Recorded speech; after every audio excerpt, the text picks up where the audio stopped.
In the grand stone castle of Moonvale, a cat named Bramble was the heart of the home. He was loved by everyone, from the kitchen staff whose pantries he kept mouse-free, to the guards he kept warm on chilly nights. He'd even curl up beside the queen when her headaches were bad. The children would whisper their deepest secrets into his soft fur, and the old librarian insisted that Bramble understood every word he read aloud. He didn't belong to any one person. He belonged to everyone, and in turn, made everyone feel like they belonged too. But one crisp autumn morning, everything changed. A soothsayer, cloaked in red and heavy with warnings, arrived at Moonvale's gates. Her visions were feared and her words obeyed. When she saw Bramble, she recoiled in horror. "A bad luck creature," she hissed. "A shadow that will draw misfortune. Banish it immediately, or Moonvale will fall into ruin." The king, deeply shaken by her conviction, ordered Bramble to be removed from the castle. But Mara, the castle cook, refused to give in to fear. She found Bramble trembling just outside the gates, scooped him into her apron, and whispered, "You're no shadow. You're the heart of Moonvale." She took him home to her small cottage at the edge of the woods.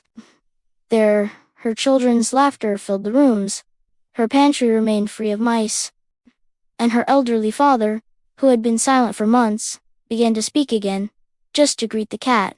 Back at Moonvale Castle, a strange sadness had settled in. The guards were irritable, the children cried often, and the queen couldn't sleep.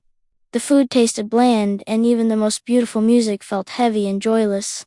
To try and lift everyone's spirits, the king threw a massive feast, with the finest foods and entertainers from distant lands, but the grand hall remained cold and silent.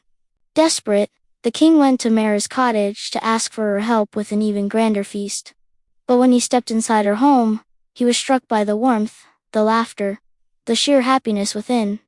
And there, curled in Mara's lap, was Bramble. The cat saw the king and immediately leaped into his arms, purring so loudly that tears welled up in the king's eyes. "It was never misfortune," he whispered. "It was fear. I listened to the wrong voice."